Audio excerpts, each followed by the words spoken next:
interestingly enough, I'm wanting to do this more full time. Okay. Yep. Yeah, focus on podcasting. Yep.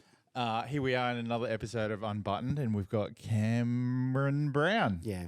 I mean, if I'm it's Cameron, I'm in trouble, I think. It's like, normally Cam Brown. What's your nickname? Oh, Cam Brown. Yeah. Cam Brown. Yeah, that's basically it. Yeah. What I was saying was I really enjoy the podcasting aspect of things. And like I started doing interviews late last year, interviews of models straight after a shoot or like during in between sets. And I really enjoyed it. I hated the editing. Yeah, because you got to watch yourself and listen to yourself. Yeah, that's probably the worst thing. That's why quite often you're behind the camera as opposed to in front of the camera at times. Yeah. Although I'm always promoting for photographers to like get in front of the camera. Yeah. Because you get to know what it's like to be in front of the camera, and then it's more relatable in terms of your communication style to your subjects. Totally get it's totally uncomfortable for them. Yeah. For the models. Yeah.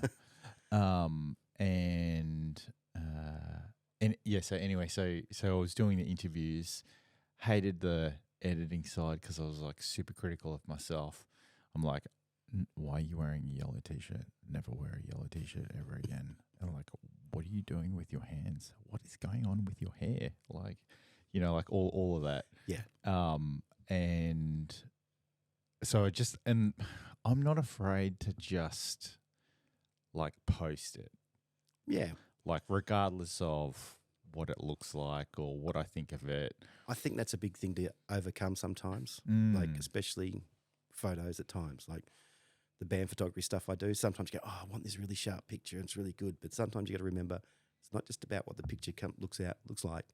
It's the moment of what you're taking that picture. Because, I mean, yes, bands do numerous shows and tours and you go, they did the same thing in Melbourne as they did in Sydney. But you're not necessarily going to get the same moment in time again. Yeah. You know what I mean? Exactly. So you're trying to capture it. So, yes, it's a little bit blurry. Sometimes you're just going to go, I'm going to post it. Yeah, of course you want to post the sharp ones, but, Sometimes you just can't get the sharp ones. Sometimes there's like too much movement or like... It's the light. It's, doing the basketball stuff I've been doing lately with photos as well. It's like, okay, I've got this slam dunk. Looks great. It's not perfectly sharp, but it's a nice big slam dunk. Do I post it? Is it my best work? Is it not my best work? Sometimes you just need to move on and just do it, Most of the times you need to just move on and just like forget about what's going on in your head because nobody else is thinking like that. Yeah, I did a workshop with David Bergman. I did the Luke Combs concert last year. Went, go check it out. And I haven't been shooting bands for publication, so to speak, for that long, only really since COVID. Okay. I did sort of friends bands and stuff beforehand and managed to get into a publication and get some bigger gigs and that type of thing. So I went, I'll go along to the workshop and learn stuff. And he said, we look at the grain in a photo. We look at the grain in the photo.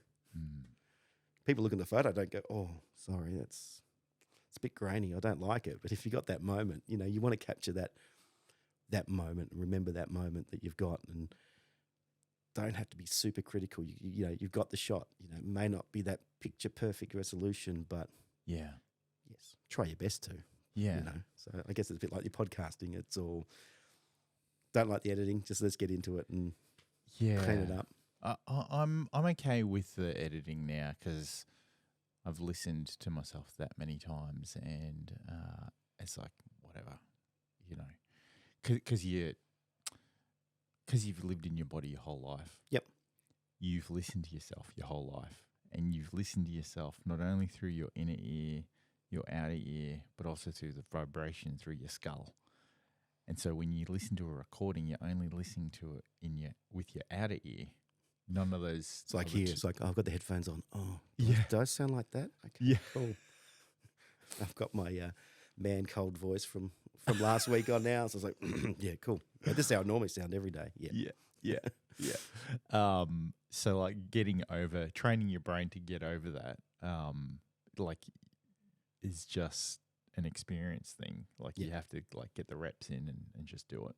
Yeah, it's like music. Like I do acoustic gigs and stuff now as well. So jack of all trades, master of none, I like to tell myself all the time. Yeah. But even then you record something, it's like, try to put something out on YouTube or something, and then you're trying to record it. Oh, I sound like that. Why do people want to come and listen to me and that sort of stuff? My voice is really annoying, you know?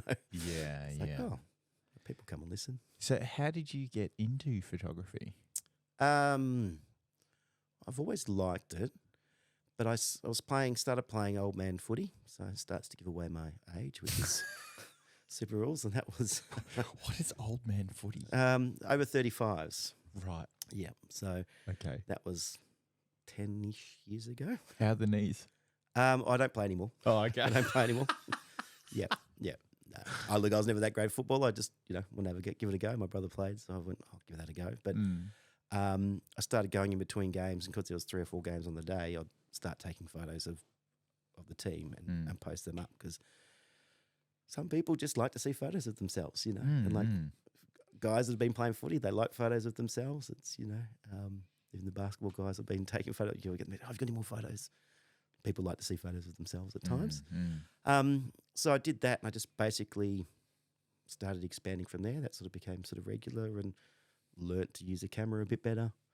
Gradually upgraded some lenses and that type of thing. Went, I can do this, and a lot of YouTube. And then because I've been playing music for 25, nearly 30 years as gigs and that sort of stuff now, always had an interest in band photography and that sort of stuff as well. So friends' bands, I started to get in and do some shoots with that. Once again, lots more YouTube, self-taught, all that type of thing. And then just after COVID, I managed to get into, as the concerts were coming back, one of my agents who books acoustic gigs and stuff that I do. He used to have a magazine type of thing and get some passes. I got this pass, and I managed to get into one at Hastings, and Bush, Stone Temple Pilots, Cheap Trick were playing and that type of thing, one of the festivals down there. And I managed to get this great shot and, posted up and went, this was fun, like just the buzz from it. So chasing the dopamine and all that type of stuff. The buzz was it. It's like, I need to do more of this. How do I get in? What do I got to do? It's just, and then I managed to have a friend that shot for another sort of publication and met a couple of people there. So sort of managed to network in with a couple, and I've been shooting for one for a couple of years, Silver Tiger Media for a bit. I'm just sort of branching out a little bit as well to shoot for other stuff. But so it's sort of between bands and sport. So gradually moved across to doing basketball stuff at the moment. My daughter's ex-boyfriend played basketball. So I went down, would go and shoot his sides and stuff like that. And then they're broken up.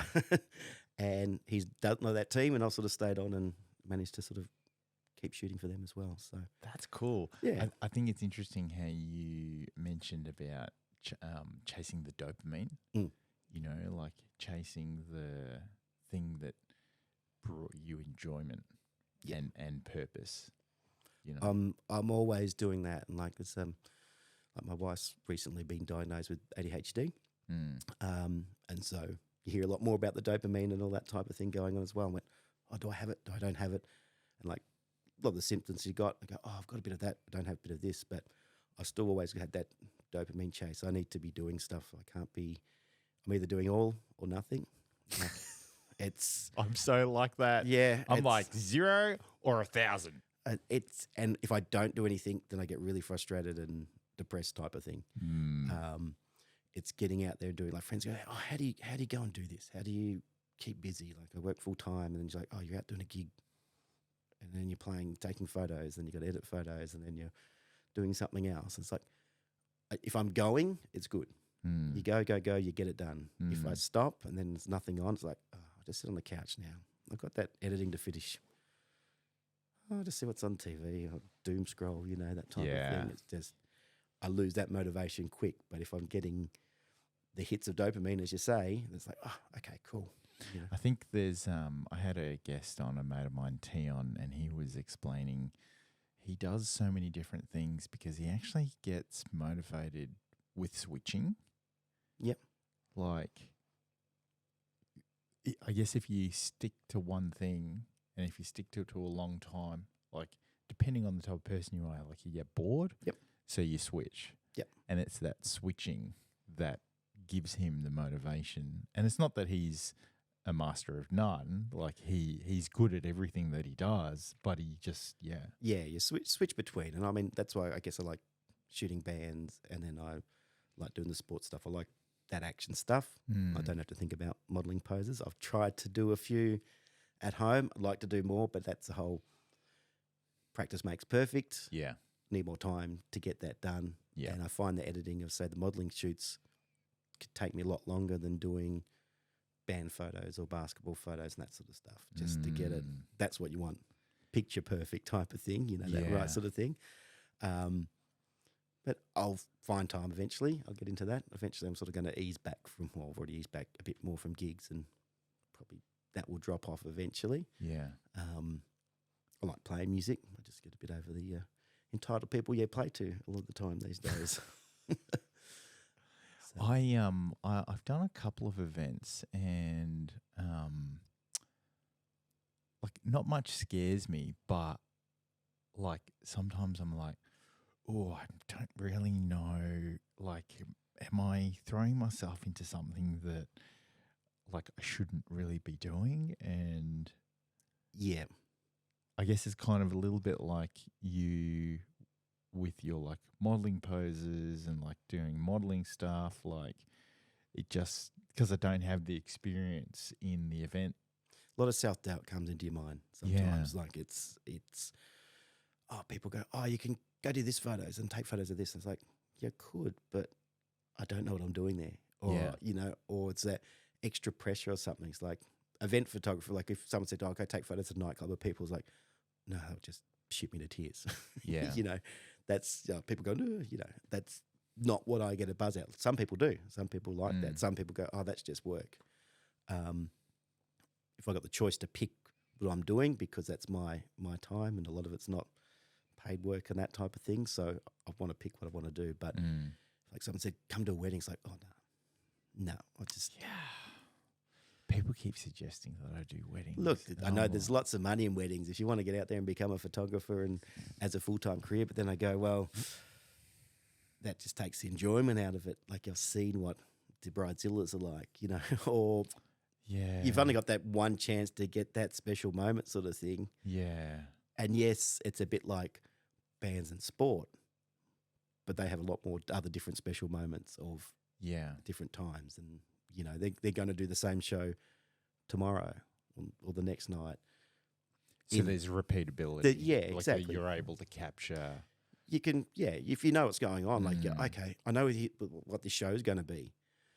I'm going to know he does this at this particular time. They do this jump here. So, well, I'm going to capture it from here one night, and then I'll capture it from up the back the other night. If you're doing that, if you're lucky enough to be a tour photographer and that type of thing. But if you get to see them like night after night after night, then you can kind of like work out, okay, during this song on this verse, this is what's going to happen. That type of thing. And like, other people say... I never thought about that, actually. You watch it. If you watch it, like you watch YouTube clips beforehand, or other photographers will get along and said, oh, there's going to be pyrotechnics after the second song, at the end of the second song, so you got to be ready for it. And of course they tell you, and of course you forget. It's like, oh, shit. But weddings, it's like that moment. If you don't like the picture that you'll produce from that for them, it's just too much pressure. I think it's not enjoyable. Or it's like, oh, you go and do headshots. It's like, but that's just. I guess you just stick your camera on burst mode. Look, sometimes there's always a bit of spray and pray. There is a bit of that with the sports and. Band sort of stuff. There would definitely be that with sport. Yeah. And sometimes I think, I use a Nikon, I've got a Z6.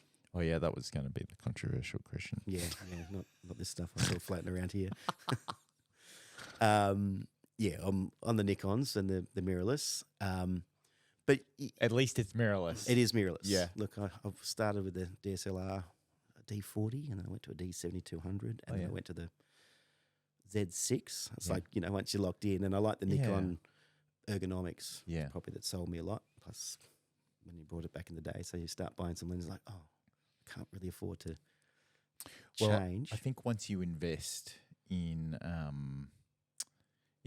glass, Yep. you're kind of like pot committed. Yeah, exactly. And look, Nikon's always had good glass. I went through a stage. I had a few Tamron lenses and that type of thing. Yeah. And eventually, once I went to the mirrorless and we changed the mount, it was the adapter. It just wasn't quite as quick as I'd like it to be. So I went, Yeah. okay, trade the stuff in I've got, took out a little loan, brought some glass, and then gradually it's been adding on. Yeah. It's now getting that. I do have two bodies, but one's a Z6, one's a Z6 Mark II. I do want to update the Z6, but I'm probably waiting for the Z6 Mark III because the Z8, which would be great, just probably that little bit pricey for. So I shoot with Canon. Yep. And I've got a DJI Pocket 3 Mono 3 going there because I'm trying to like work out whether or not I can get like everything. The immersive shot. The X angle's always good. I don't have, like, when people ask me, oh, what camera do you recommend? I'm like, well, it's personal preference. Like, you need to go and have a play with a couple of different cameras at a shop and work out, like, for your style of photography or what you're going to be using it for, what's the most appropriate. Yep. You know, like, if you're doing travel photography, lugging around a Canon R5 with, like, all this glass isn't probably going to be what you want to do, you know? Yeah, like, and that's a thing. Like, I mean, mine was I like the feel of the Nikon in the hand. Like, when I got a first DSLR, which was probably 15 or 20 years ago, probably when I first got it. I'm feeling old now. So when you were 12? When I was 12, yeah, exactly. Yeah.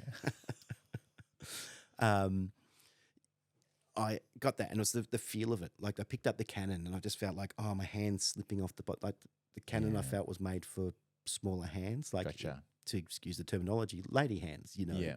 And it just didn't feel comfortable, but the Nikon felt really comfortable, and they've kept that going right through. Yeah, the Sonys and stuff that came out with their autofocus and that sort of stuff was whole leaps and bounds ahead of the Z6. But then it's all swings and roundabouts, you know. What's a big flagship camera now? Oh, the Z9, or even the Z8, that sort of stuff. Z9, oh, that'd be cool. But then you go, oh, that's a big monster camera. Do I need one that big for lugging around for what you're gigs? doing? Yeah, that's exactly right. So Z8 would be good, but hey, look, I get the pictures what I get from what I've got. Yeah. You know, it's just, I do notice a difference between the two, between the Z6 and the Mark II.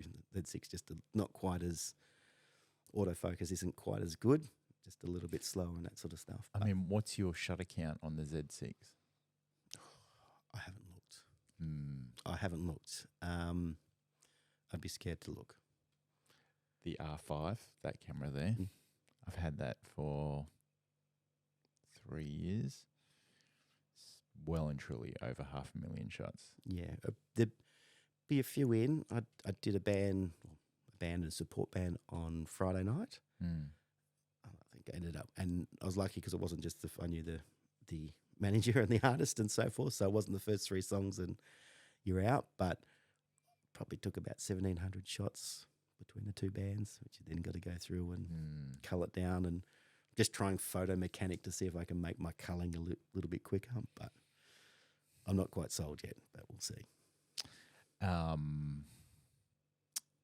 my God. I must go look at the shutter count. I must have a look at what. Yeah, you have to look at the shutter count because I definitely see the 5D Mark IV.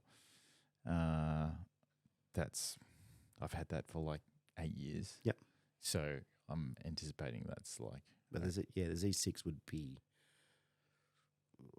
probably a good 6 years. Is it that old? Yeah, it won't be that far from it. But I can definitely tell a difference between shutter responsiveness, you know. Yeah. I haven't had any issues with it. Touch wood. Yeah. I had a friend that was shooting and she went, oh, something in the computer board in a Canon. Yeah. It just stopped mid-gig and she couldn't focus and all that. Just, had to get it sent off. And it got fixed under warranty. But yeah, good thing it's having the 2 bodies. But And then I did try Photo Mechanic. I was like, mate, this fucking interface looks like an Atari. Yeah. Like, what is going on? So I got onto Aftershoot. Aftershoot. Okay. Yeah. So Aftershoot uses AI. Yep. And it looks through three criteria, and within the three criteria, there are ranges or dials that you can change.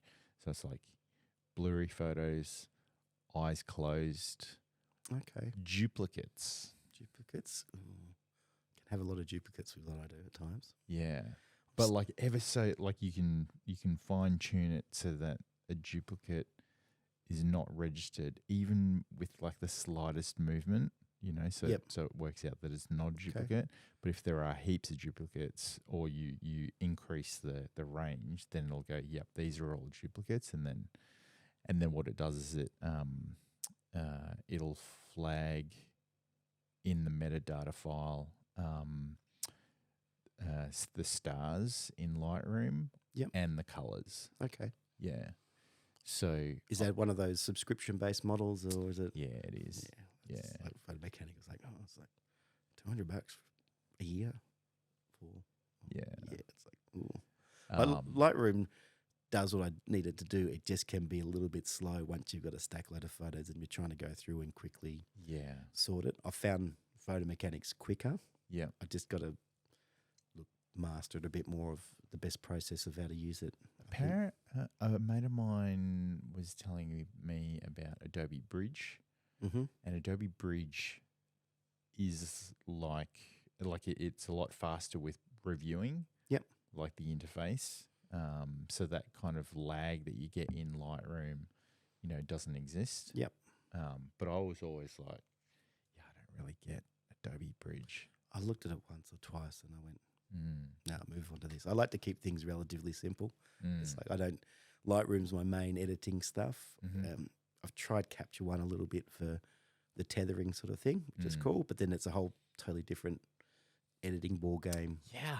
But it's like trying to learn a different language. Exactly. And it's like, okay, I've done a modeling shoot. I've done something that's totally different from my norm. Now I'm trying to edit in a different program. Like, what the hell am I doing here? And Capture One has a different color space as well. Yeah. Yeah. I've heard, how many years was that ago? I think it was 4 or 5 years ago. I considered switching over to Capture One, but then I was like, it kind of looks really complicated. I switched from, because I use a Mac, I switched from using Final Cut to Adobe Premiere Pro for my video. Yep. That was super scary. Yeah, I'm still Final Cutting. Because that took me 2 months to work out and kind of transition across. But now that I have, I'm like, why didn't I do it sooner? Yeah, I sort of went with Final Cut, and because I got the Macs as well. So it's like, okay, that's what I learned. That's what I used. And then I stopped editing videos for a bit. Yeah. And now just getting back into trying to do some more clips and reels and the basketball stuff. There's another shooter there last night. It's like, I can take more videos. And now it's trying to go, I've got to figure out how to color grade properly. It's all that sort of stuff. I can do my edits cool. I can make my little reel, but it doesn't look as nice as I want it to look. I found that when I was using Final Cut, my memory kept kept using up so much memory, and I couldn't work out. So I took my Mac to Apple, and they did the what's it called, the Daisy scan, and they showed me what program it was.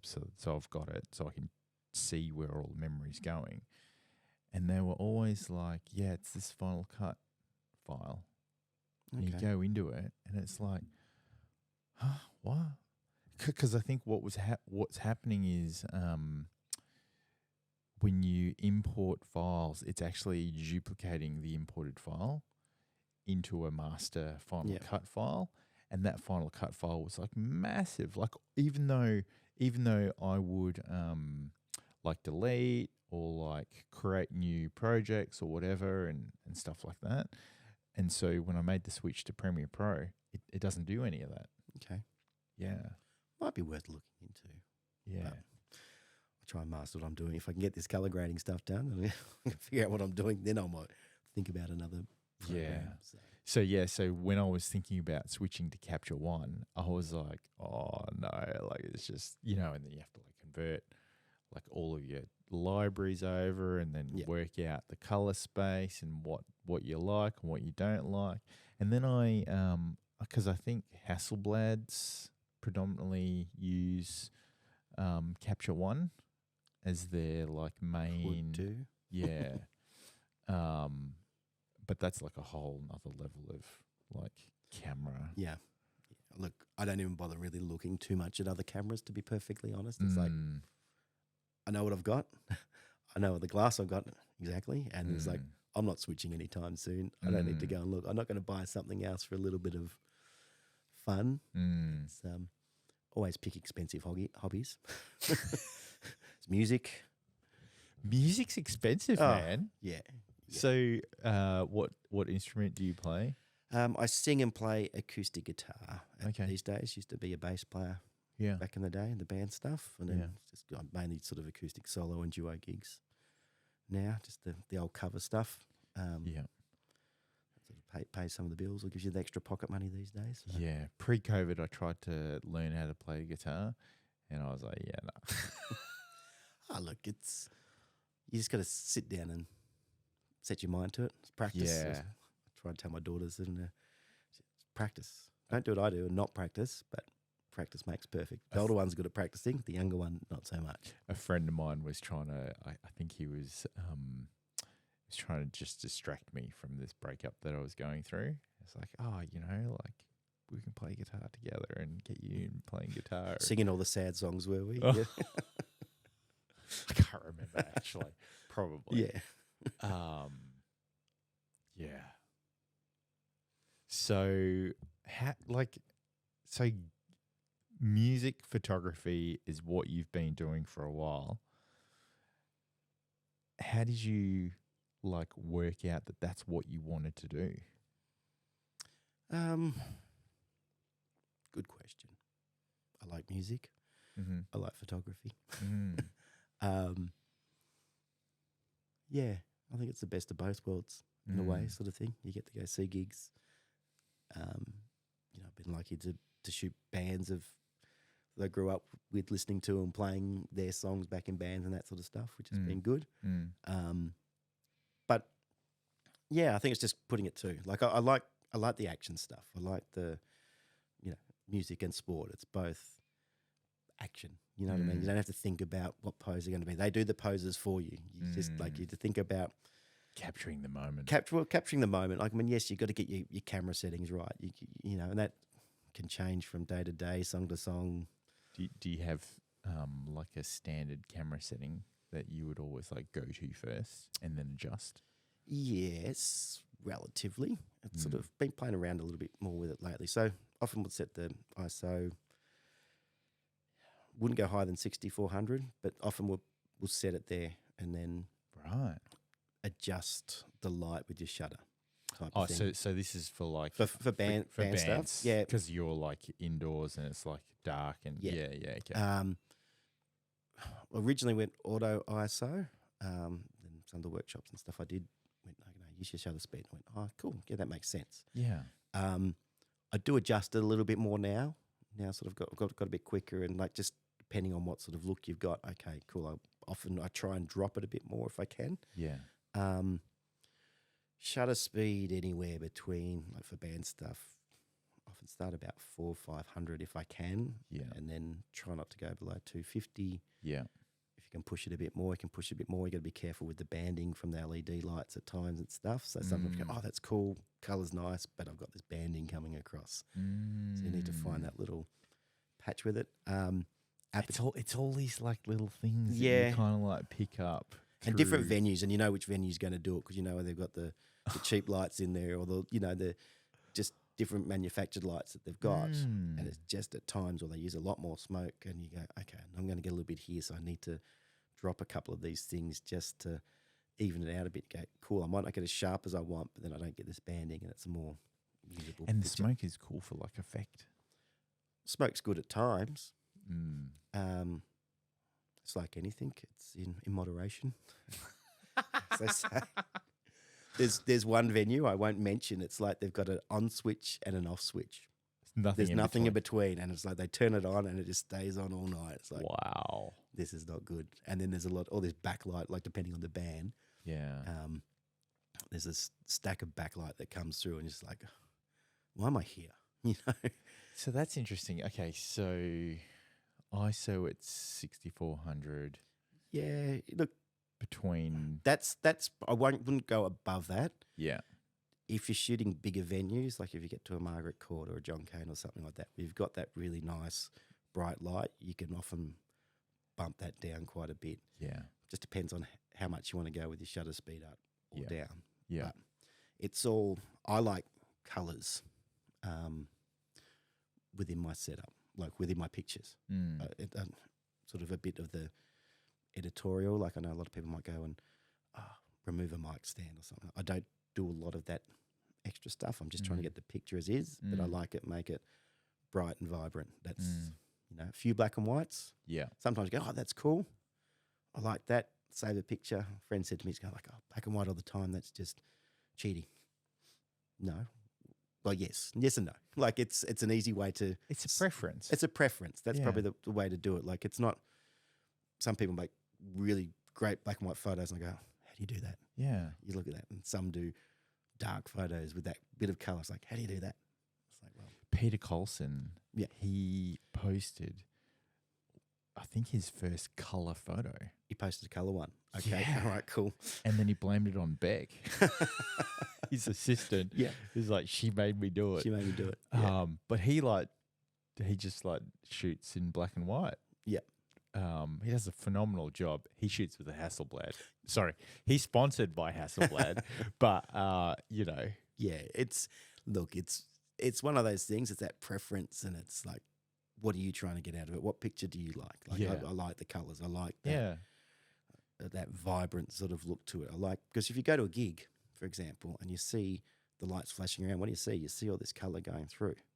So, and a part of it's a bit like that editorial type of thing. This is what happened. This is what it looked like when you're there. I don't do a lot of probably because I haven't really looked into it and, you know, haven't tried it, and I don't know how some people do it, but, you know, you get the layers of all the, I've got taken one band member and put a bit of a layer of a crowd or something underneath, and they do those Photoshop collages and stuff like that. What are they called? Composite images. Yeah. Yeah. I don't do any A of mate that. of mine does composite Yeah. images. He won't tell me how. He just uses Lightroom. Okay. I'm like, bro, this is like next level. You In need Lightroom. to not gatekeep this shit. Yeah. Yeah. Look, Release the information. I go there artistic. If I had more time, I think maybe give it a bit more of a whirl. But I always go, oh, cool, I've done that one, on to the next gig. Or let's try and make a video or something. Like sometimes I put the GoPro on top of the camera and go, I've got a little bit of footage and I can make a little reel or something from that. The great thing about the DJI Osmo Pocket 3 is you can attach it to the camera. Yeah.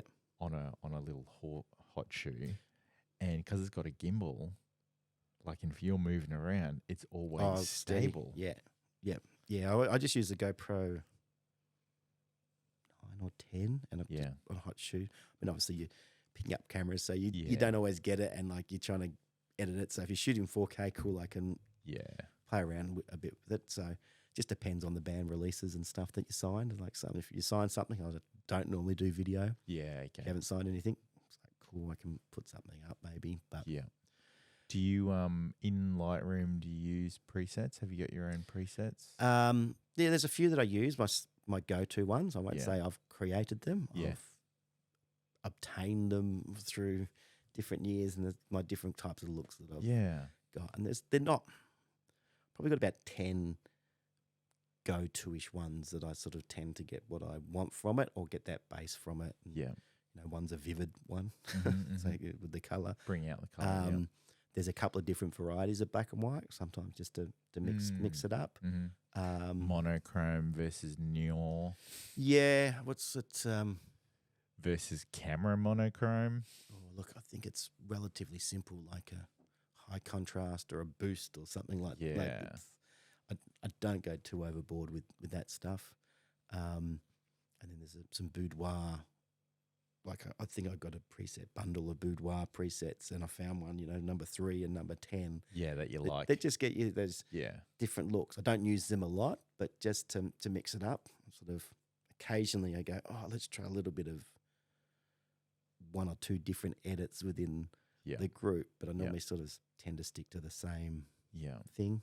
For my boudoir photo shoots, my standard is ISO at 100. Yep. And then shutter speed at 100. Okay. And your natural light? Normally? Natural light.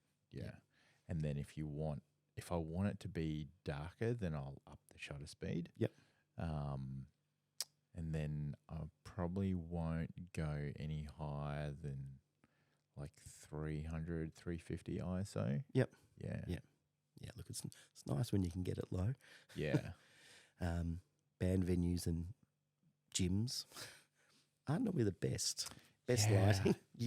Gym lighting's interesting because sometimes you're like I go to the gym and I'm like, damn, this lighting's like really good. But then if I think about it, it's like, no, it's not nice. No. It's not nice, but you make do. And then I think the worst time sometimes, like shooting the basketball, they've got like the skylights coming through. So I've got this nice light coming through. The gym lights are on. You got the sun coming through. Then all of a sudden the cloud comes through. It's like, where did my light go? Yeah. It's like, oh, come on. Yeah. Come on. But sounds like mirrors for boudoir. Photographer's best friend and worst enemy. Yeah. Skylights. Yeah. Yeah, it's like strobe lights too. Oh, I did a shoot the other night, and they literally had a row of strobes, like, knocking the mics over, across the top of the stage, which was sort of like eye level. Yeah, I literally had to keep my camera in front of my face because it's just going off that much. I think I was about to go into an epileptic fit from it. It's like, damn, that would have been a good photo shoot. Look, it was the images would have been awesome with you being in an epileptic fit. Yeah, exactly. Could have gone viral or something from that. Yeah, that's fun shoots. You just got to pick that moment of taking it. Sometimes everything's just overexposed and washed out. There's not much you can do at that particular point of time. Yeah, you're trying to get it in between the lights, or when it's got that bit of white light on them, so they get that bit more natural sort of look to them, as opposed to those reds and blues that we all love. Yeah. What inspires you with your photography? I just like to capture an image and get it out there. Like I edit a lot. I over edit. Because I suppose you go, oh, you got these photos, but no one sees it. Like it's. What do I do with them? That's my dilemma at the moment. Where do I put all these photos that I've got that you go, oh, okay, they only want 10 photos. Well, I've just edited 60 or 70. How do I cull this down? How do I get it out? It's trying to. I'm just inspired to to get that really good shot. Occasionally they just pop up. Sometimes you look at things and go, oh, can I take that? But then you go back and go, oh, I did take that. That's actually not as bad as what you think, but I think it's just to challenge yourself. It's not so much going, you got to get past that thing going, oh, they took this shot, oh, my photos are crap. Oh, I want to be like them. I want to be like this. Or people are going to think my photos are, it's like having a gig, being a muso at times and stuff like that. Musos would go to gigs and stand up the back doing this and all that sort of stuff. It's like, well, I'm playing this gig. You're not playing this gig. So this is just what it is. I think it's interesting that what you just mentioned then about like when you take photos. So when you're at an event, you won't like you'll look at the photos afterwards because you're wanting to make sure that you are on all of the time, kind of taking photos and working out positions and stuff like that. And so if you're editing 60 photos and you're only giving them 10, you've got all these extra photos. Whereas in my photo shoots, I'm reviewing as we're going and Yeah. giving feedback, and we do like different poses and stuff like that. And when I download the photos, I'll remember like at what point, during the sequence of poses that something like magical happened, and I can just like go straight there and go, yep, that's the photo. Whereas with event, it's probably slightly different. Yeah, like how long's your shoot? An hour? 2 hours. 2 hours. Yeah. Quite often we get 10 minutes, 15 minutes if you're lucky. Yeah. 12. Like normally, like band stuff, it's first 3 songs from the pit, and then you're out. Like if it's, you might get 3 songs from front of house, which is limits you a bit more, but that's what you normally get. So some bands go, oh, you can have 5. Some bands it's like song 2 and 3. Right. Some's like 3 from the pit, then you can shoot from around the venue.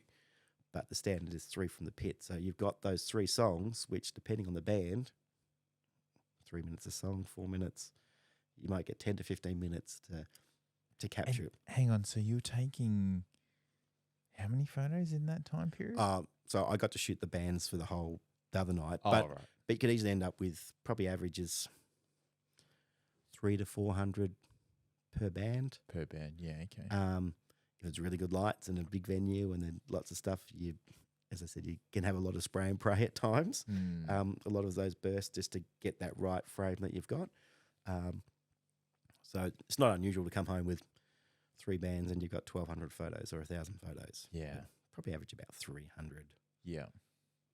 Um, Still, that's a lot. 300 for like 15 minutes. Yeah. 2 cameras. Yeah. But yeah, like as I said, you've got a lot there, and you've got that moment, and because you've got those lights moving, you sort of go, okay, I've got them here. Let me bang out a couple. Let me do a bit of a burst for it, because you just get that light that moves. And probably going back to the cameras as well, the electronic viewfinders can be just that slight behind. Mm-hmm. So you go, oh, I've got it here. I pressed the button, and then you missed it because it's just that slight little lag, but all the light moves fast and that type of thing. So that's why I suppose burst is good, right? Yeah, like spray And spray. I was chatting to someone last night. I was sitting down on the sidelines, and a lady came over to me and said, "Oh, I shoot dance, and what sort of camera you got?" I go, "Oh, do you normally shoot in bursts, or do you shoot single shot?" And I said, "Oh, depending what it is. If they're just slowly walking down the court, it's like I take that single shot. I'm not doing a burst mode for that. But if they're coming in, you can see them coming from a dunk. You're following the action, and you're going up to get that moment coming through." And I go, it's not like we're shooting film. It's not like I've got to develop all these shots. It's not like I've got to pay all this money for film. I can go home and look, I'm a hoarder. So at times I've got to find I'm working on my storage setup. But like I've still got some of those old files. Like occasionally I go back and go, oh, let's edit a picture. You think you can't get something out. But if you're shooting raw and stuff, you've got that. How many external hard drives do you have? There's a couple floating around. There's a couple. I think I'm at 14. Oh, I'm not that many. I'm not that many. They're all 5 terabytes. Okay. Yeah. Well, you've probably been shooting longer than me. With Most of them are 5 terabytes. Yeah, and I'm like, I just can't like. Yeah, I'm looking at a new NAS storage sort of thing. I thought of NAS because, like, you can get like cloud storage and stuff like that. I did try. What was it? I had a DAS, a direct. Oh yeah, one, and that just then it also changed and got older, and it just didn't want to connect properly. So yeah, that's the next one. So it's still sitting there with stuff on there that I don't look at. Yeah, but get the NAS. I looked at Mega, like cloud storage. But I just found that, I don't know. I just get worried about slow. Yeah, I get worried about cloud storage and stuff. Go, if I don't pay my subscription or something, what happens? Yeah, you know what I mean. But it's like anything. Here's my photo albums in the house. Like technically, I need a NAS storage inside, and then I need one down the road or something. That backup type of thing. As we do. Like at the moment, I've got it on my laptop, and then I've got it on I copied across to one of my hard drives that's your there. Samsung SSD. Yeah, well, I think what is it? It might be just a Western Digital or something. One of the Lacy, a couple of Lacy drives. I've got those as well for traveling and all that type of thing. But you keep it all on there. It's like, oh, hang on, am I going to go back to that I want something you can easily access and then Yeah. build up. My problem, I think, if I got a NAS was I'd have to get two. Yeah. Because it just had, like, the drives. Well, that's the thing. It's like, oh, okay, cool. There's the NAS. So that's $1,200, 5 bay. Oh, now I need to buy some more hard drives for it. Yeah. Okay, there, another. And then you're like, shit, you don't have enough, like, drive bays. So, like, you got to get another one. You can get, well, there's the extensions, you know. Yeah. This is where we start going on gear. Try not to get me talking about gear. Yeah. A mate of mine was like, because I've been on Mac for such a long time. He's like, you really need to switch to PC. And I'm like, why? Why? I don't understand why. Oh, it's cheaper. Oh, it's better.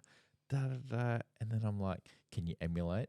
He's like, yeah, of course you can emulate. And I'm like, yeah, maybe. I had the PC. I've always just found I had more hassles with PCs. And I've had my iMac and I've gone to a MacBook now. It's just, Yeah.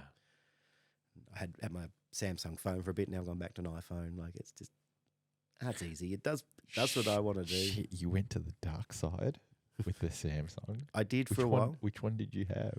I had a couple. I actually got off the iPhone bandwagon relatively early. Yeah. Just the batteries, like the battery. It was the one thing, the battery was going flat all the time and that sort of stuff. So a special friend of mine, she's switched to Samsung and we're having issues.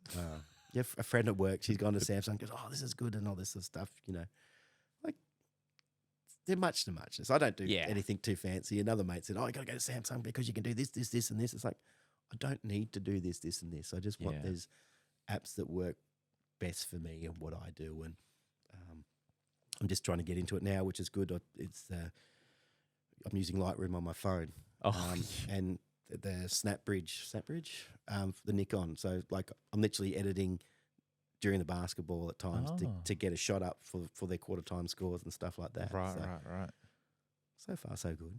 Okay. Yeah, which is okay. But I think it is interesting how Adobe decided that it was going to come out with their, like, online cloud versions of all their programs. And then I was always really confused. I was like, what? Like, what is this? And then I read an article, and basically the article said that all they were trying to do was to meet the needs of people who just wanted to do stuff online and not, like, on their native, you know, kind of like PCs or MacBooks. Some people just sit on phones or like the iPad type of thing. Yeah, but the article said that the both have its pros and its cons, and it's based on what you're going to use it for. Yep. So I was always like, so why do I need to, like, learn how to do the cloud thing when all I'm going to do is, like, go home anyway and, like, download the images? Like, I just didn't understand. It's just having that extra use. Perfectly honest, I don't like editing a lot on my phone, but what I'm capturing in camera doesn't need to be edited that much. A bit of a crop sometimes, you know, boost a couple of little parts to it and go, okay, cool, here's something you got. But then I'll go home and I'll re-edit the photos on a big screen where I can see it. That's the stuff, you know. Everything down here is like, oh, it's too small. Can't see anything. I hate shooting with my glasses on. It's like lately. Oh, just really? Put the glasses on. It's like, okay, cool, done that. I have to shoot with my glasses I've tried the contact lenses. It just hasn't. Contact lenses scratch my eyes. Yeah, I'm like, man. I used to wear contact lenses riding a motorbike, and that didn't go so well. And then I used to wear contact lenses snowboarding as well. I was like, it's just you have a good day, you have a bad day, and then you think, oh, my eyes are dry. It's like, I don't know, but we make do. Yeah, Best I can still see.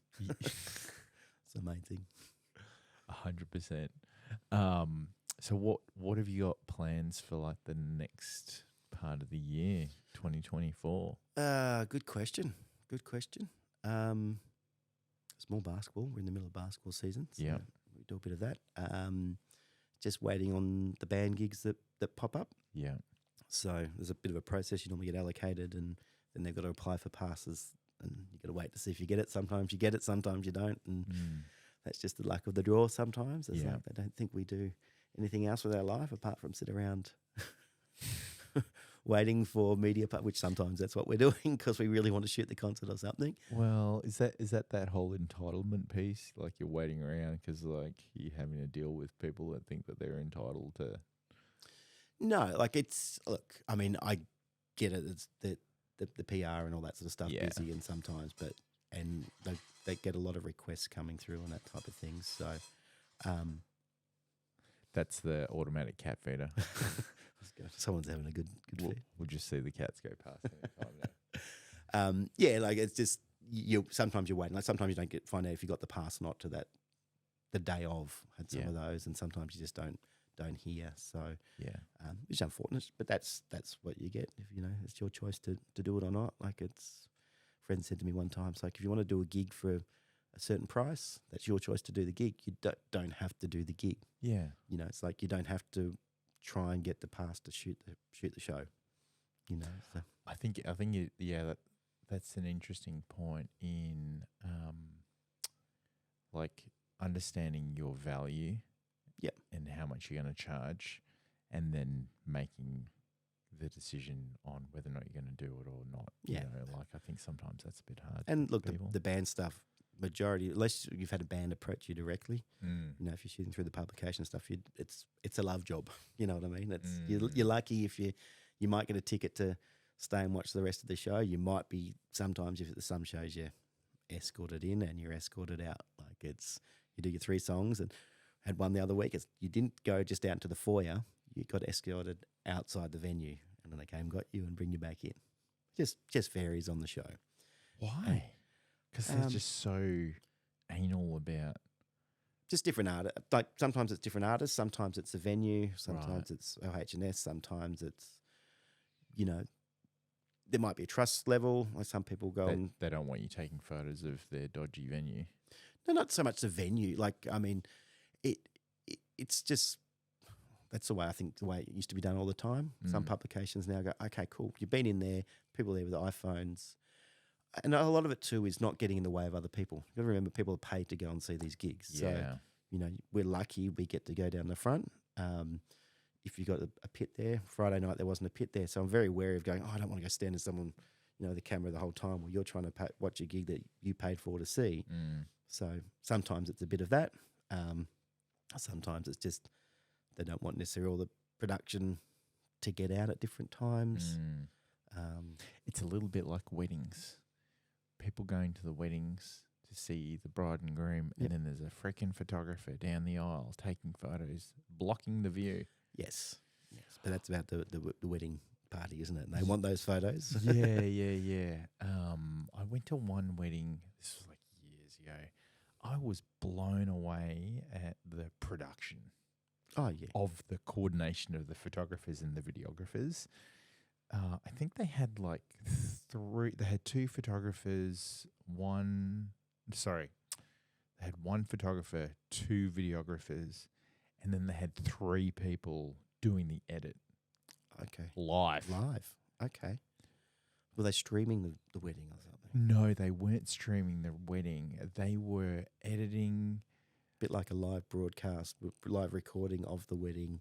The reason they were editing live as it was happening was because they wanted the bride and groom had paid, and I think they're not together anymore, but the bride and groom had paid for the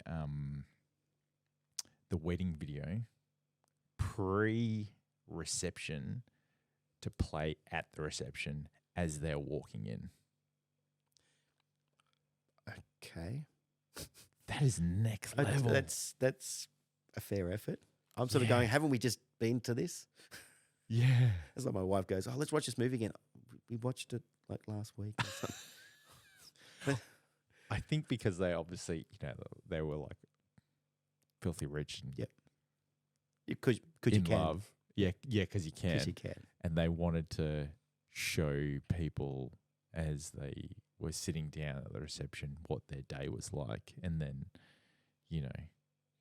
So it's even the pre-wedding stuff as Yeah, well. the pre-wedding, you know, they're getting the ready, and then the meltdowns and the meltdowns, and then going to the chapel and like doing all that, Yep. and then you can see like all the people, and then they go off and do the photos, and so the level of coordination in order to, and because I think that like when you think about it,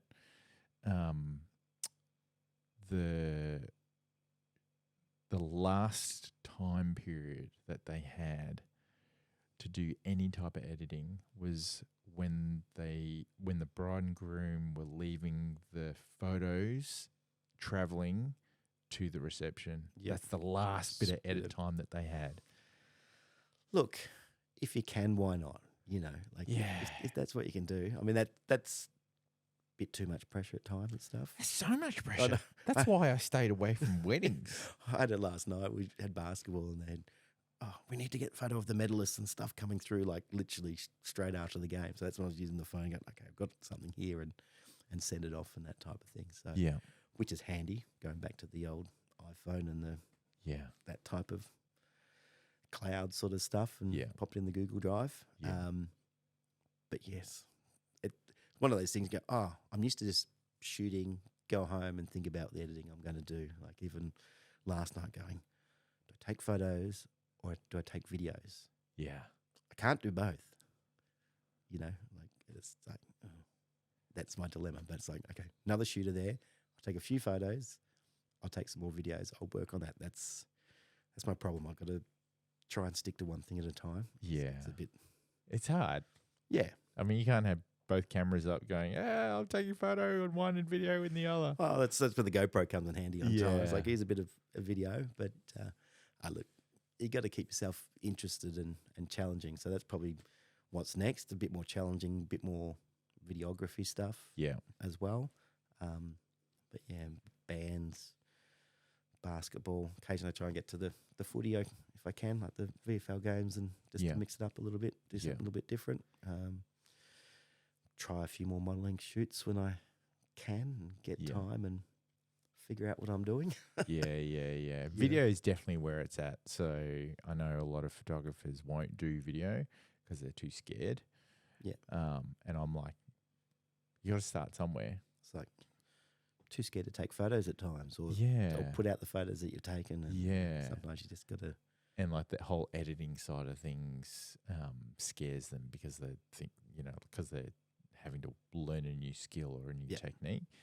But like I'm always really excited when I see like other people's videos that have told me that they were scared originally, and then I'm worried about like I can video parts of like different things like using GoPros and video cameras and that sort of stuff, but once you start to get to the DSLR sort of videography type of thing, and then you go, what sort of color profile do I need to use? And then am I going to go shooting this and shooting that? And then, as I said, color grading to me, that's the next big thing. I'm just got I have color blindness.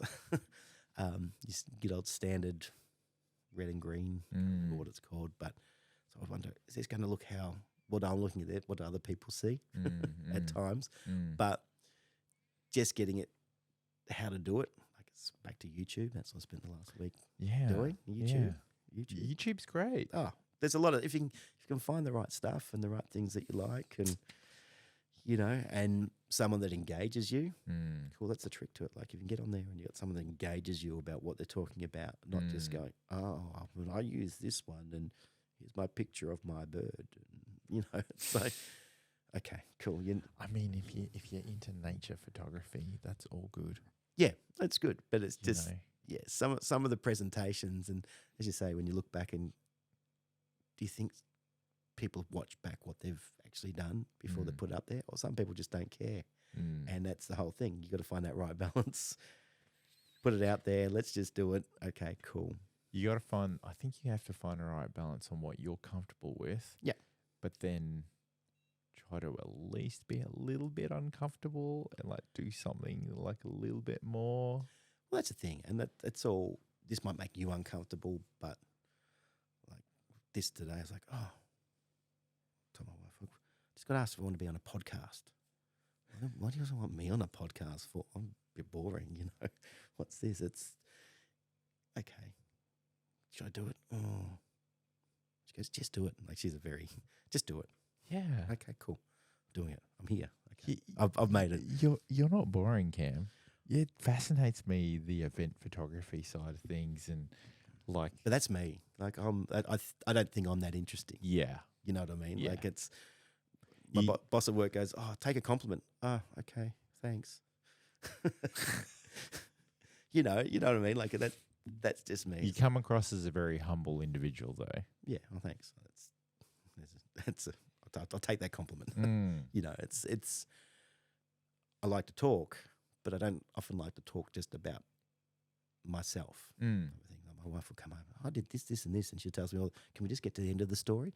You know, I tell it to her, and that's her. Like that's what it is. And yeah, like I think you know, it's like okay, cool, and she knows I do it, and it's like you've got to keep my interest. And like my boss at work says, and he said it all the time, because if you don't get me in that first part, I'll drift off. So it's like I'm always thinking when I'm talking to him, I've got to capture you in that first part of what I'm talking about. Men and women are built differently, though, right? Yeah. Like, yeah, and as I said before, like I mean, she's got ADHD and like different things like that come out going, oh, that's part of it. They need to tell you that story of what's going through. So it's like, okay, I've got to find the right way for me to listen to that or ask the right questions or I'll get a word in or, you know, and it's not a bad thing. I mean, that's what you do. You both talk about different things and sometimes I'll go on about things, but it's like occasionally I don't talk a lot about, oh, what did you do today at work? Oh, I did this. That was boring. Cool, no worries. It's like, oh, well, this happened and then this happened. And it's like, yeah, that's just how it is with me. So it's not a, but then again, I can talk a bit. We've been talking for over an hour. Okay. Would you believe? Yeah, look, it's quite easily done with me. Yeah. Yeah. Yeah. Yeah. I want to know how much equipment you've got. You mentioned you have to review your storage situation. Yep. But like, how much equipment are we talking about here? We're talking camera gear here? Yeah. Okay. I got a Z6 and a Z6 Mark II. Yeah. Or Z6, depending on which part of the world you come from. I've got my go-to is a 24 to 70 f2.8 the lens. Got the 72. It's the workhorse lens. That is the right side. Yeah. Majority of the time, that's the lens that's on it. 70 to 200, probably the next. F2.8, probably the next one. I've got a 14 to 24. So I've got the Trinity. That's depending on the venue. So that I may swap it every now and again with the 70 to 200. So I might have the 14 to 24 and the 24 to 70, just depending on the size of the venue, because sometimes you just don't need the 70 to 200. How do you find like the distortion? I always sort of go with, it's a good lens, want to be. I think it's just more the look. That's what the look is. Yeah. Like, as I said, I'm just trying to capture that as wide as you can do. And it's only really like the distortion. Like, yeah, it can look a little bit funny, but you know that's a wider lens. You know that's the sort of look that it is. It's not, and like you see it go, oh, okay, because you're shooting up. Like, you don't often shoot properly with what you do. I mean, depending on what it is, but a lot of the band stuff, you're shooting up like this all the time, and there's someone right in front of your face like this. It's like, how do you make that look pretty and like something that they'll want to look at and repost and that type of thing? Sometimes the wider angle lens is good for that because it's distorting things, but it's distorting in a way that makes it arty or cool. you know what I mean? It distorts it in a way that really shifts the focus of your eye on what you're looking at. Yeah, and it's what you get in the scene as well. Yeah. So, look, I don't use it heaps, and it might be depending on the venue. It might be I'll do 2 songs with a 70 to 200, try and get the drummer that's in blackness at the back of the stage behind cymbals like this, and you might and you go, I've done that, and so now I'll get a couple of wide shots with it. But the 24 to 70 is the go-to. 7200. That's my sporting setup as well. Yeah. I love the 7200. It's a great lens. Yeah. It's a great lens. Just what I do, the 24-70, just because you're sort of that distance, that's probably that's the workhorse anyway.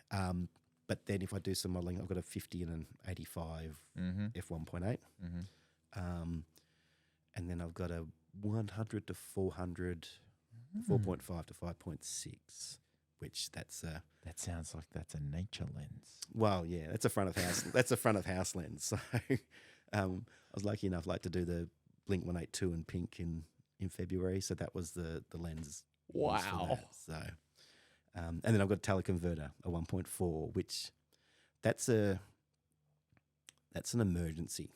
That's I keep that in my bag if you go to a concert, and then you think you're in the photo pit, but you're front of house, so you can whack it on the 70 to 200 or something like that. Or daytime at footy or something, I can make that 100 to 400 of 140 to 560 or something like that. So you get that bit of extra reach for it. You lose a couple of stops of light, that type of thing, but here's what it is. That's what you got. Yeah. So that's the camera gear, and then there's some GoPros and any drones. I've got a Mavic Pro. Yeah. That sits in the drawer that hasn't come out for a while. I took it to Europe. Oh yeah. Yeah.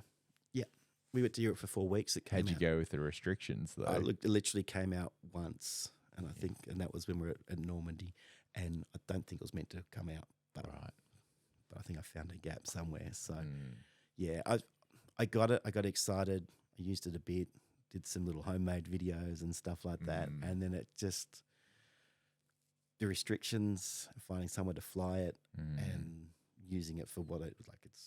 Can't really use it for a concert or an indoor concert, that is, but and even outdoors, like you got to be so far away, and so it's sat in the in my toolbox. I've got a car tool trolley. That's my camera gear sort of thing. Got a few flashes and light boxes and all that sort of stuff. And a little home studio as well. Yeah. But Yeah, I've got. I went through a drone phase. We've all got it. Everyone's gone through. I was like, I'm gonna get my drone license. This is my next career. I'm gonna do this. I was trying to get my drone license, and then I was like, "This is too fucking hard. It's too hard. You're basically it's like becoming a pilot." Yeah, and then it's like, you can only use it certain places anyway, and there's so many restrictions. It's like, nah, this is too hard. I bought a drone I bought a Mavic. Yep. Like years ago, and then I sold it. And then I've been here for almost 4 years. And when I was here, I was like, I'm going to get another Mavic. So I got another Mavic. And then and then I started seeing all this FPV footage. Oh, yeah. I was like, I'd be like, there it goes. I'd be into the wall in no time. Yeah, so I got an FPV. And the guy at the shop didn't tell me that he gave me an FPV that turns into a submarine. Oh, okay, yeah, cool. Yeah. Goes underwater, does it? Yeah, but it's non-retrievable. It's a non-retrievable version. Is that the first flight? No, it wasn't the first flight. I think it might have been the third flight. Okay. Just had a couple of goes with it. Yeah, not so great. I had my youngest daughter with me. We're down at Blairgowrie, and it went out all fine. And when it came back, something happened, and it just dropped. Yeah. So I pull the goggles off, and I'm like, "Did you see where it went?" She's like, "What do you mean?" I was like, looking at the sun. I'm like, no. Yes. No. It's a lot of money to go up in the air, and they start to get further and further away. And so I did it once. I got up at a friend's place up Swan Hill, and they had a bit of land out there. I went, let's see how far this can go. Yeah. So I had insurance on it, so I got another one. Got another one? Yeah. Swim again? No, never used. Never used. And then I bought a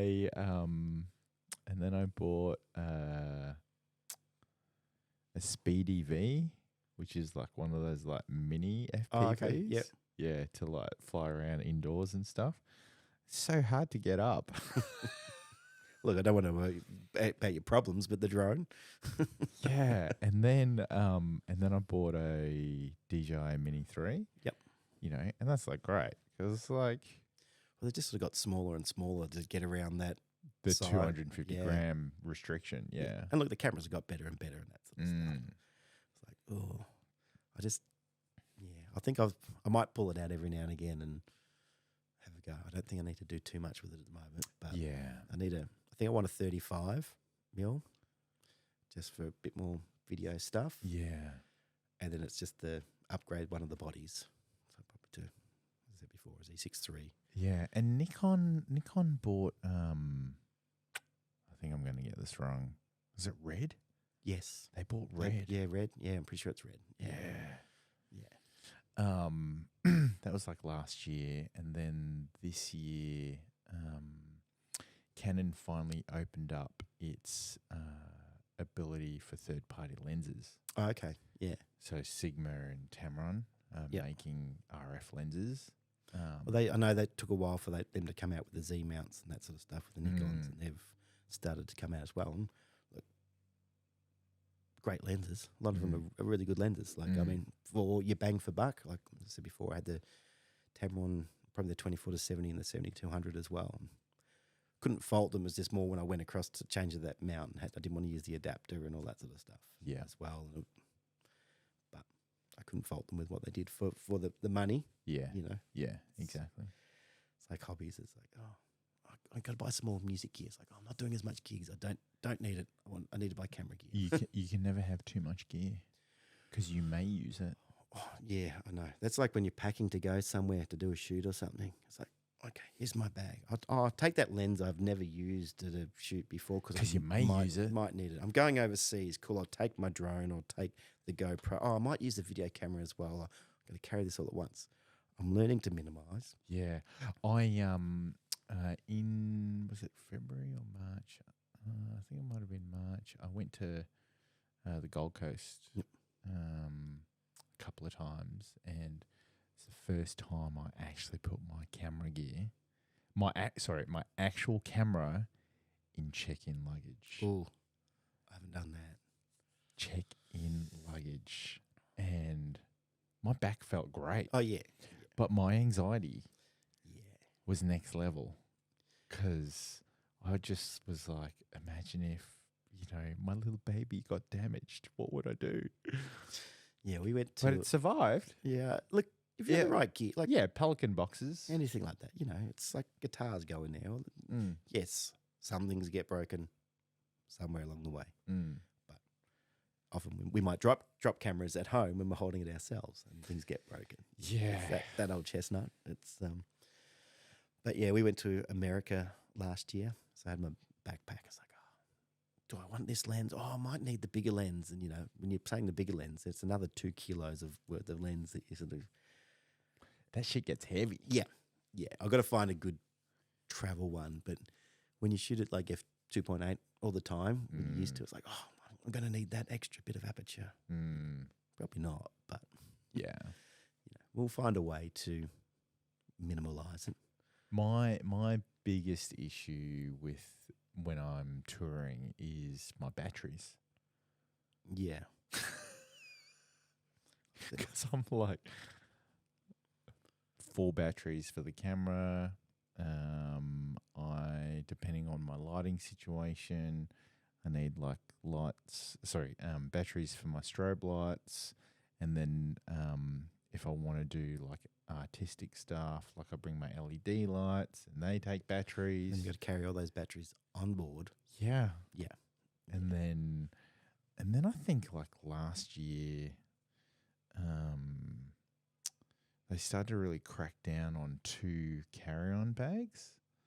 Okay. Yeah. So, because I was always backpack and a Pelican roller box. Yep. They were completely fine with it. And then last year they're like, nah, can't do that anymore. Sometimes it just depends who you're flying with at times. And we had one we had to get a flight from Melbourne to Sydney before we went over. It's like my bag. And the heaviest thing I think just about in the bag was the laptop, the MacBook Pro. And it's like, that's in there. And it's like, okay, you need to get some weight. I was like, okay, I'll take this out. Yeah. give it to my 12-year-old. Here, carry this. Put this one in your bag of their little backpack of not much. Sweet, Yeah. we're all good. No, it's got to come out of the bag. Can't we combine it between the three of us? Yeah. There's not any less weight. Yeah. You don't have to pick up my bag. I'm not asking you to put my bag in the overhead. I guess some people do. So Yeah. It becomes that the excuse I got was, oh, it's OH&S. I was like, but I'm not asking anybody to carry it. Like, I'm going to be one carrying it, you know. But it's funny. It's like, okay, this is 7-1, but then it's like, okay, that's 14. But you can have 14, but you can only up to be 10 kilos in one bag. That's where I think you can have the two bags. Yeah, yeah. And then I was always getting stopped by security and patted down. It's a little mark on your ticket. I'm like, what is going on here? Yeah. And I think so last year, I think there was a time period where I was doing travel interstate like every 2 weeks. Yep. And the security dudes just knew me. So like, yeah, no, he's all right. He's all right. Is this the day job work or is this the? No, this is photography work. Yeah. Photography work. And then I think maybe my second last trip, like a new kid was on. No, a young buck. A young buck. Got to do it all again. Don't you know who I am? Mate, do you want me to like drop my pants right here so you can see whether or not I've got a weapon? I mean, I do, but you know. You got to be careful with those jokes too. Yeah. Can't joke around anymore. So. But I did find though that the other patrons that were like going through security, they just like laugh at me because I'm like, oh, this is funny. I'm like, would you like to go into another room? I'm like, no, you can just pat me down here. Pat me down here, yeah. The worst thing was like when we went to America, step in the square. Yeah. We went from like one side to the other. Every different airport was like, oh, now I've got to take my shoes and belt off and that sort of stuff. Take your laptop out. No, you don't have to take your laptop off. Or you turn up somewhere, taking off my belt, taking off my shoes, laptops. Oh, but you didn't have to do any of that. You can just put the bag and walk through. Oh, hang on. You're traveling with the family. You can go through that one over there. It's the same here. Yeah.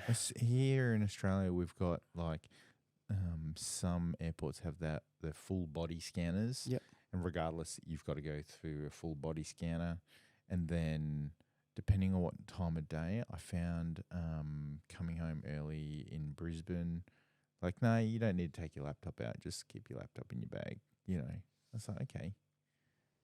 Like, that's probably the worst thing. Like, we've got this bag full of everything. It's like, oh, now I've got to try and get it out. And then I've got to put it all in here and get my shoes off. And then you got to try and put it back in your bag. Yeah. While you're picking up everything, or your pants are falling down because you got no belt on. The worst thing is you try to do the right thing the first time, and then they're like, oh, we got to open it up and put it through again. I was like, what? You got to put through it again? It's quite funny. I had this big camera bag, and I could just go through. Like, it went through. I didn't have any issues. Like, obviously, mine were straightforward sort of stuff. My wife comes through. I don't know what she's packed. You know, the kitchen sink in there all the time. She gets pulled over. I was like, I've just got to check your herbal pills or something like this. You know, your special things to make flights easier. Goddamn herbal pills. Herbal pills. I can't even remember what they were. Something special, you know, one of the concoctions she comes up with. Yeah. She'll tell me off. She'll watch this and say, oh, what are you talking about this crap for? How does your wife deal with like you doing events like late at night and stuff? She's used to it. Yeah. Well, so yeah, like she's used to it. Like I've been playing gigs for however long. I mean, we've been together 15 years. I met her at a gig sort of thing. So oh, cool. She knows that that's your thing, out and about. But I really try and balance as you get older. You're like trying to get the life balance and stuff, and take nights out and take nights off to do stuff and try and plan and do stuff. I get frustrated. Like I try and plan stuff, and then it's like end up sitting at home. It's like, oh, I could have been out doing stuff, but that's just my thing to work out. That type of thing. I feel like I wasted time, but yeah, look, she's pretty good. I mean, Friday night we knew the band and the manager and stuff, so she came along the gig with me and other friends were there and that sort of stuff. And yeah, that's cool. Music gigs she occasionally come to. I play one that's close to home quite often, so she'll often come down there with other friends and that sort of stuff. And then photo gigs, it's like sometimes it could be a bit longer, sometimes a bit quicker. I think you're just used to it, you know. Or as I said, I just try and plan more time when we do stuff. Okay, cool, we got this, or we book a concert in. And our thing with concerts is like, if you want to see the band, you buy a ticket. You can never be guaranteed of getting a pass. So sometimes I try for it, and you don't get it. It's like, oh, that happens. It happens. But who has been like the biggest celebrity band that you've taken photos of? The biggest one. Oh. You mentioned Pink. Blink 182. Blink 182. That was February. That's probably the biggest show. Pink's probably the biggest show I've done. That's fucking cool. Yeah, that's cool. The worst thing was, it's like you lined up and we had to be back at the sound desk. So it was the front of house shoot, not down the front of the pit. And so I think there's about 8 photographers, and you couldn't stand on, like, there's normally the barrier and there's like a little step. So often you can stand on the step to go over the top. But then because there was people behind us, I said, you can't stand on the step. So got the posse, cool, ready to go.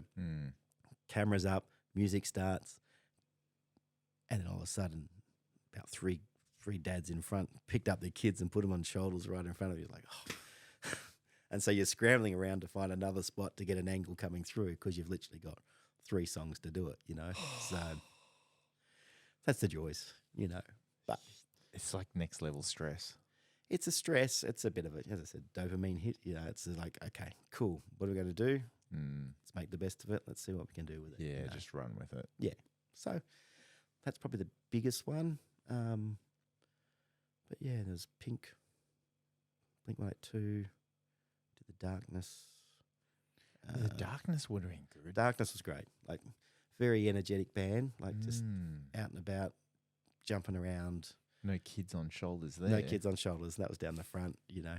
I did Steel Panther the other year. Steel Panther? Yeah, that was cool because they had all the pyrotechnics and they got the look and the lights and they played up to it. And, you know, they were good. Like, you posted some of the photos and they had the bass player said, oh, can I repost some of the photos and that sort of stuff, which is cool. Yeah.